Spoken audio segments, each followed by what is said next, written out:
that he had had an affair in the marriage.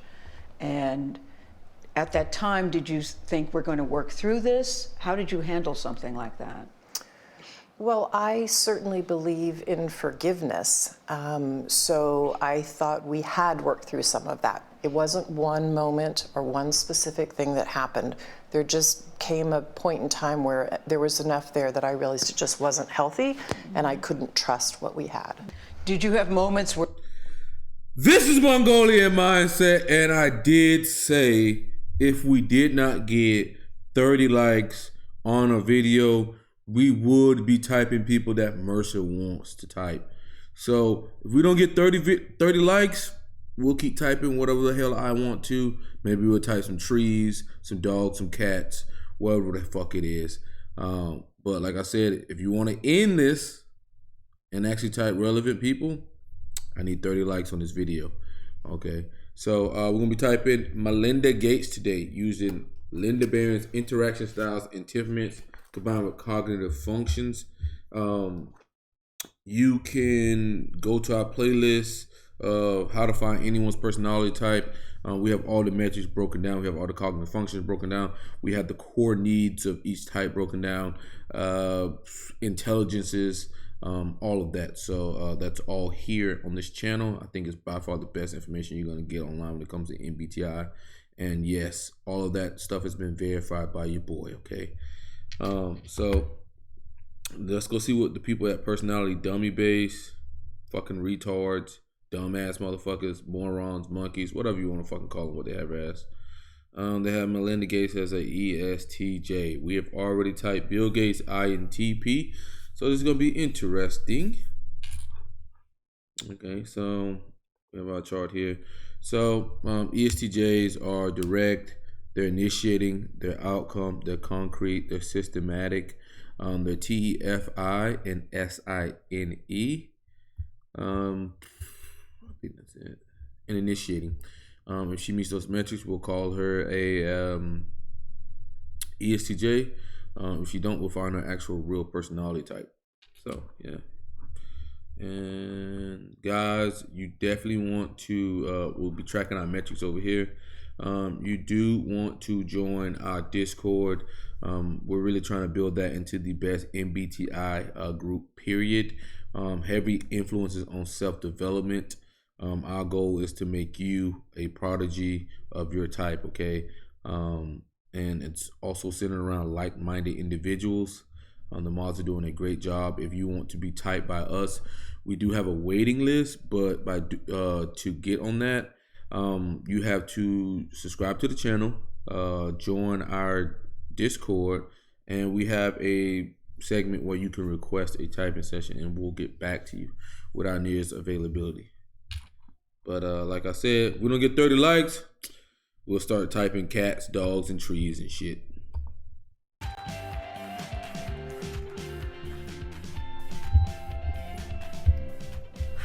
Good morning, everyone. Good morning. Oh, this is a very special moment because one of my favorite stories that I've done over my 30 years at Fortune was a story, your first solo profile, the first time Melinda ever agreed to be profiled, just, you know, without Bill, in early 2008. And Melinda came to the summit that year. And we talked on stage, but you haven't been back in 6 years. And right. Sorry. The world has changed. That's okay. It makes it more of an occasion today. But the world has changed dramatically, and what you're doing has changed a bit. And Melinda just wrote a piece in Science magazine about gender equality and the implications for global development, and it's a really interesting piece, and you sort of had a moment of discovery there in terms of maybe we should think about our priorities a little bit differently. Talk about that. Yeah, well, one of the things that I've gotten to do for the foundation, which is just a huge privilege, is really to travel for almost 15 years now on behalf of the foundation. And one of the things that I do when I travel is, besides doing government meetings, which are very important, and other political meetings, is I make sure on every trip to go out to the villages in the rural areas, or go into the slums if I'm in Delhi or in somewhere in Africa, and talk to the women. And if you really talk to the women and you listen over 14 years, over all these visits, you start to see the reality of these women's lives. And of course, they live our lives like we do, very holistically. They don't want you to come in and just talk about one health intervention or clean up my water. I mean, they have a whole life that they're managing. All right, so this woman's coming off very direct, okay? Direct. Coming off very direct here. And all kinds of their own stresses. And as I would talk to the women, I realized a couple of things. One is that the world was doing some things for women and some things well, but we weren't doing a lot for women at scale. Like we weren't raising money at scale on things that matter for women. And so she's talking about being effective here, and that seems outcome. The foundation, I had to be very honest with myself also and say, even the work that we're doing as a foundation has been pretty siloed, quite honestly. We do things for women and girls, but it's very siloed. Malaria over here or vaccines over here, but we weren't integrating even as a foundation across. And I started to realize that we weren't getting the impact that we wanted for women and their families. We wasn't getting the impact, so I'm gonna hit her for SENI there. SE and NI are on the axis. She's talking about the impact there. Families, because they are the bedrock of the family. And I decided that we needed to move the foundation to do more of this work. And we need to move the world to do more of this work. And we need to move the world, okay? This woman's coming off direct outcome here. Direct outcome. So ESTJ is still on the board, but it's looking like SENI, so looking like we got ESTP, ENFJ, or ENTJ.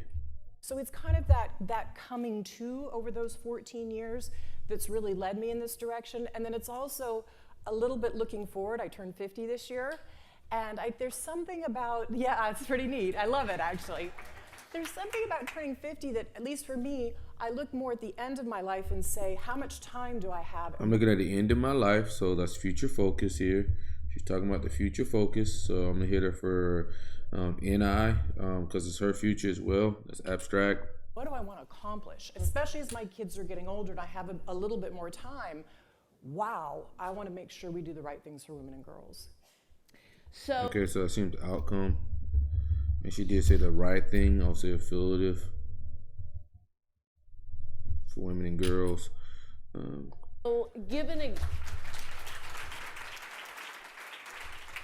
This is shifting money. This is shifting your focus. Give us an example. Yeah, so let me just say this. It's integrating our focus more. So one of the things I think that's important to know about the foundation is we really started as an R&D, a science foundation, which was awesome. And we had this siloed approach. We needed to get good at doing a malaria vaccine or a tuberculosis drug. Outcome.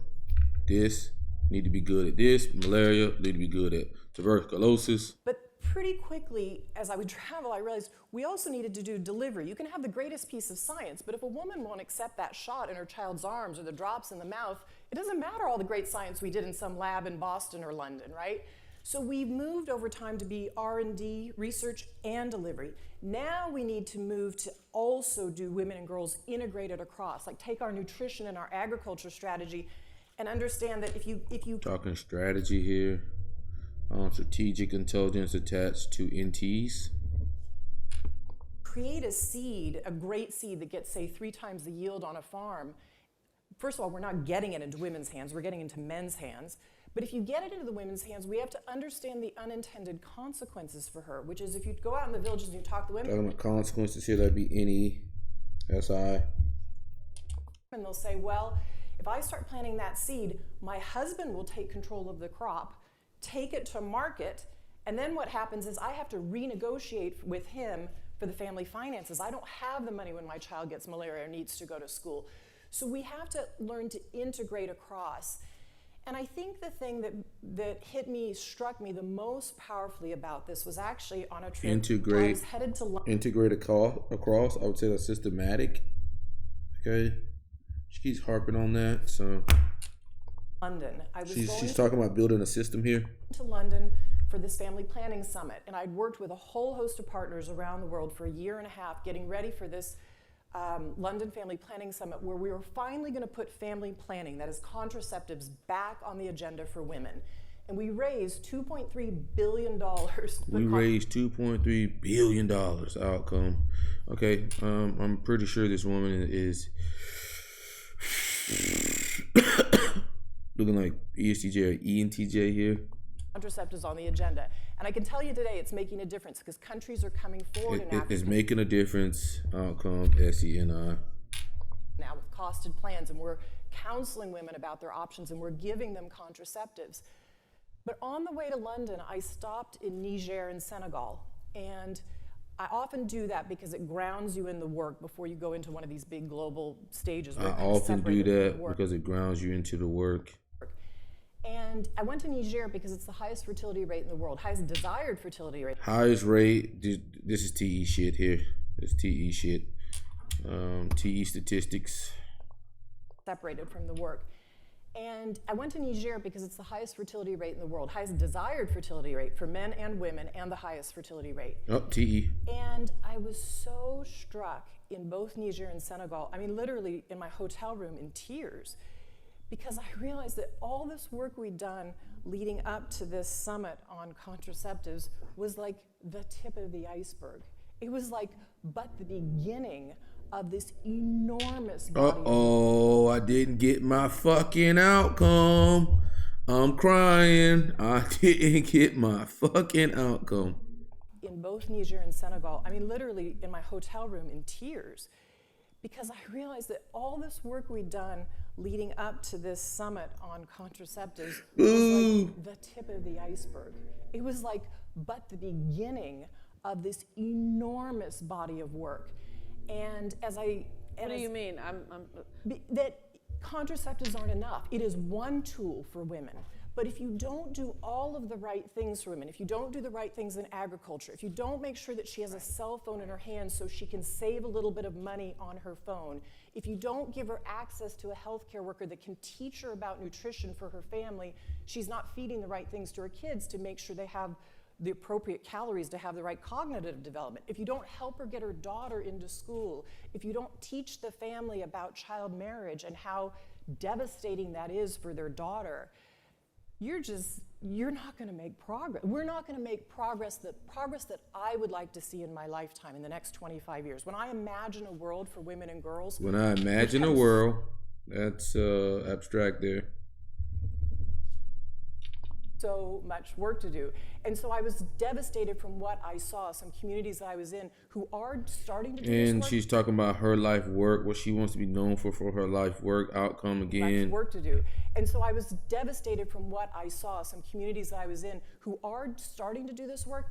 And I was what I want to be known for. Devastated because I knew we'd done so much work, and I knew how hard it was to get to this London Family Planning Summit to convince people we needed to invest in women and girls.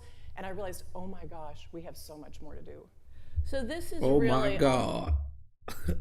Fucking outcome. Almost like All right, so you're going to hit her for direct outcome, guys.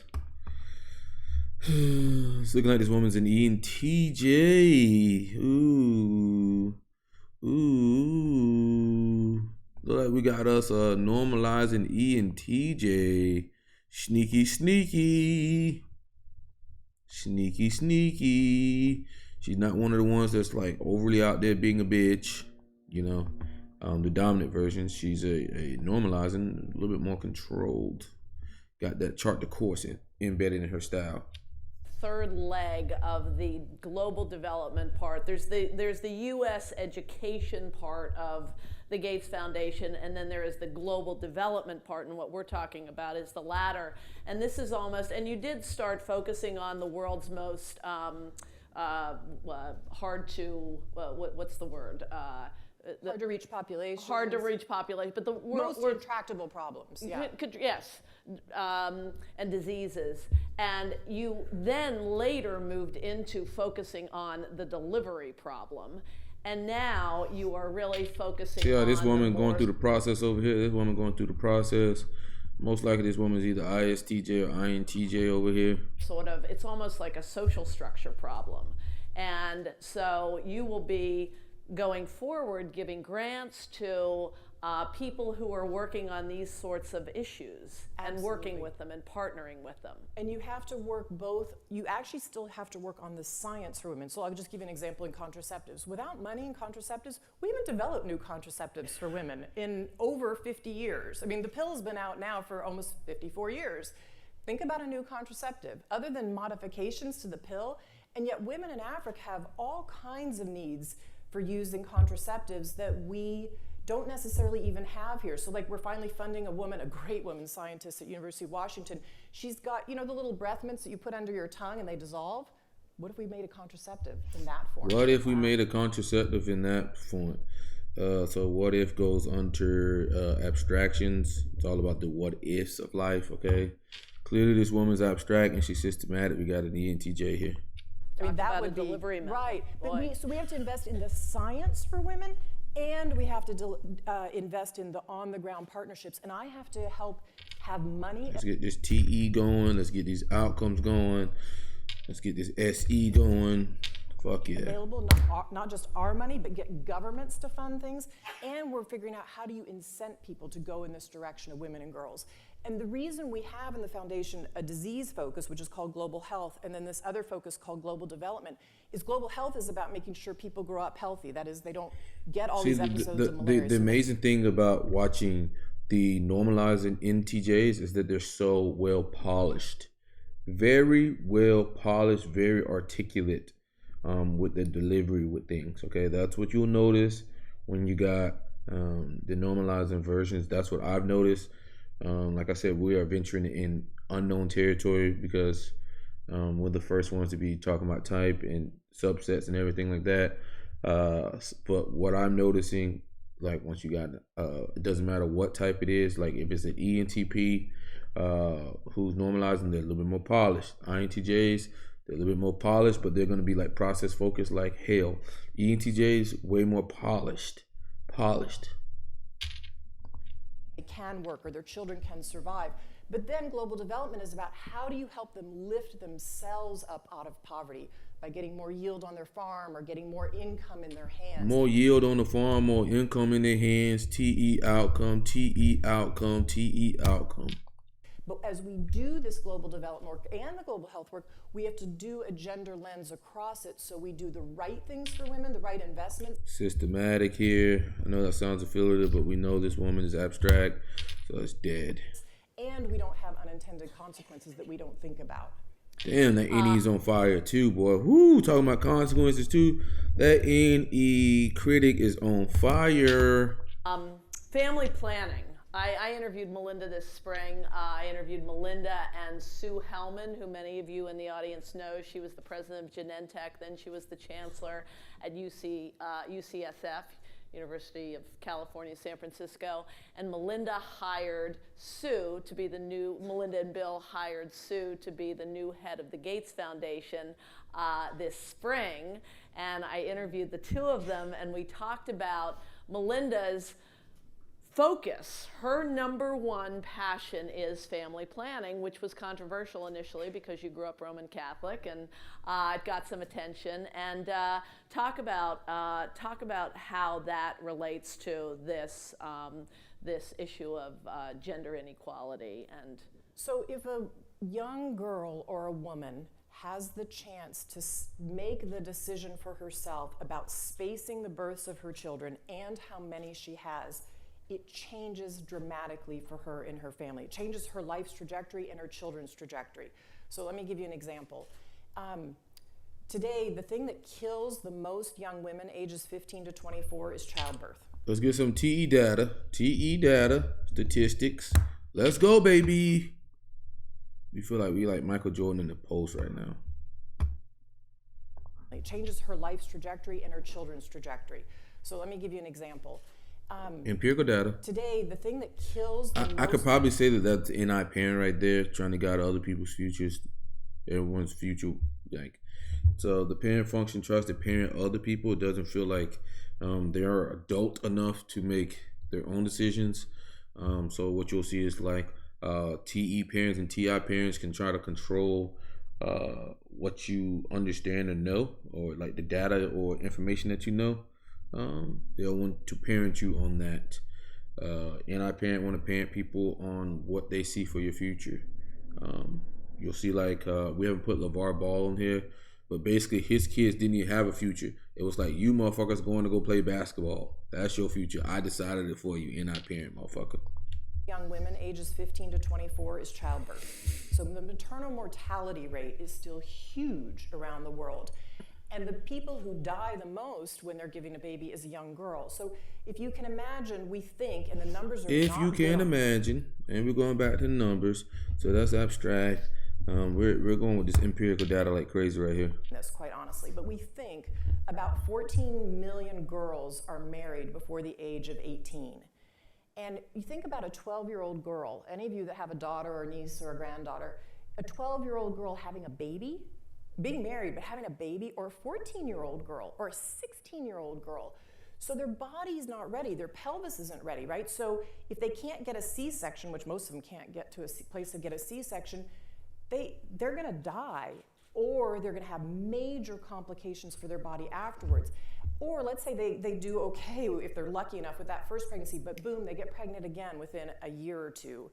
Boy, the outcomes for her and her child if she can't space.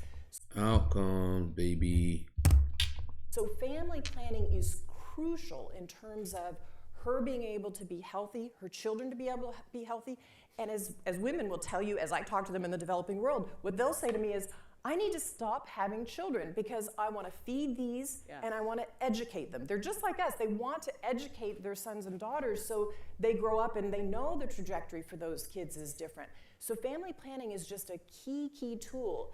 And I think it's one of the things we in the United States take for granted. I mean, why can I go out and work and not have to worry about, okay, I've got 8 children at home, or, you know, and we got economic freedom for women here when we got the contraceptive pill readily and widely used in the 1960s. It changed the trajectory of women's lives in the United States.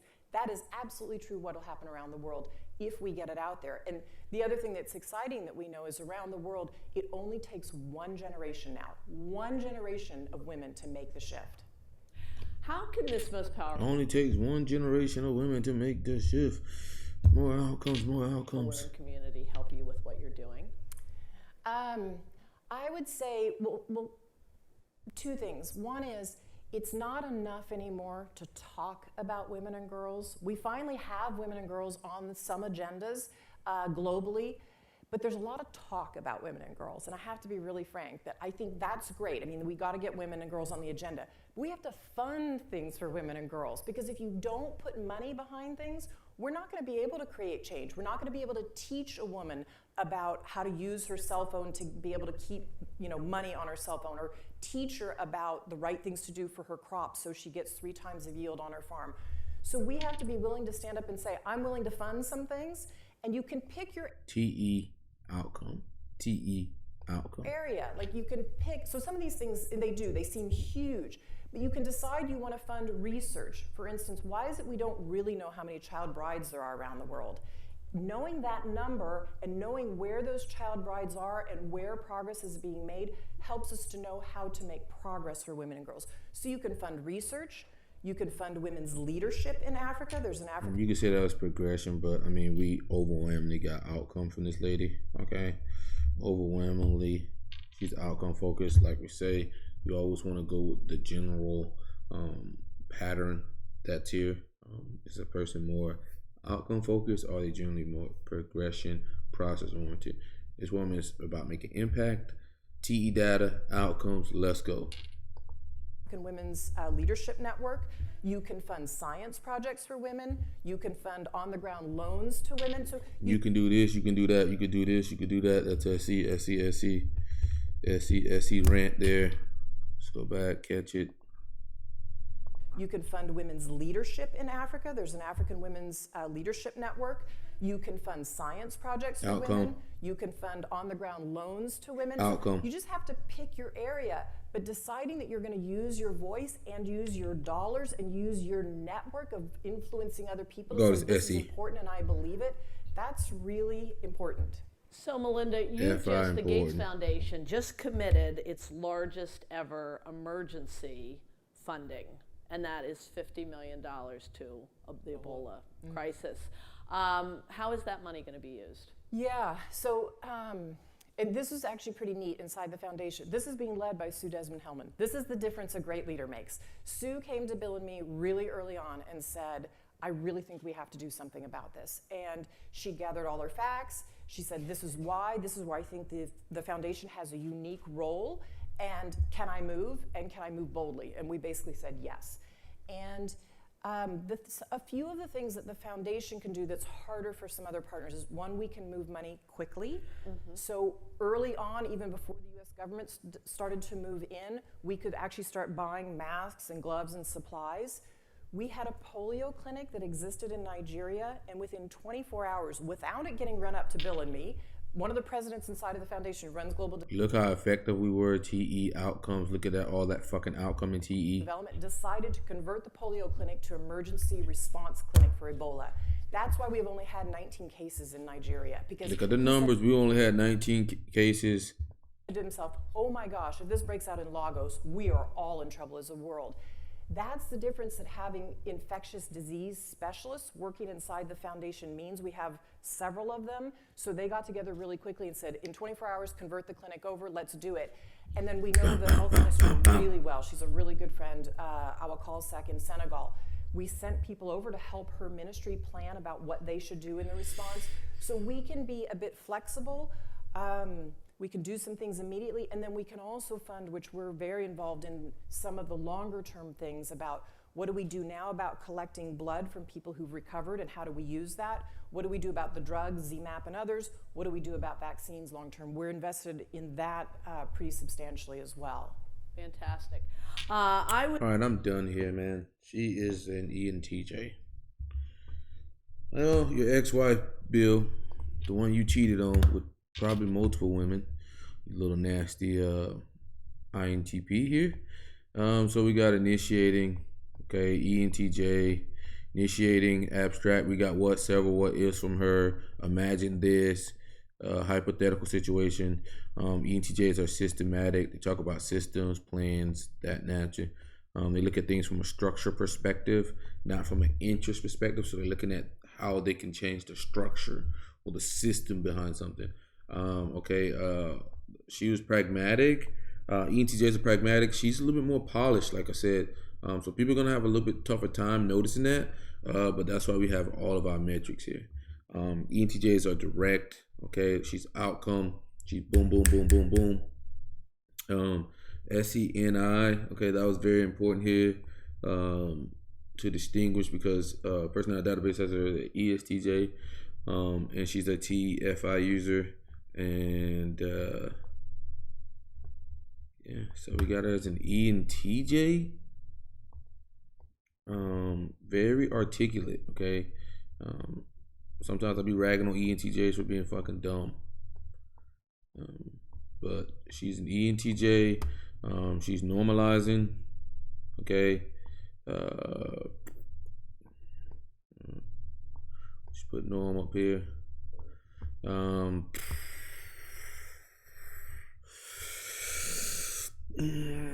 Enneagram, we're gonna go 8W9. 8W9. I'm gonna have to go SO. Okay. Slash SP. I see the SO ENTJ is a little bit more polished, generally speaking, a lot of times.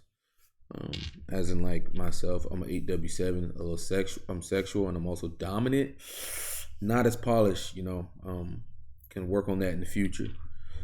So normalizing ENTJ 8W9 SOSP. I'm gonna just put above average ENTJ here.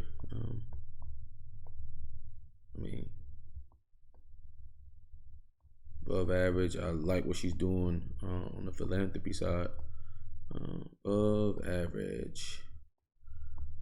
Okay. TI is pretty good. NE is pretty good. So we got her as above average ENTJ, normalizing 8W9 SO/SP. And like I said, if I don't get 30 likes, man, on this video here, We will not be continuing typing anybody you guys want to. It will be strictly what Mercer want to. Might pull up some cats and dogs just for shits and giggles. But this is Mongolian Mindset, guys, and we are out.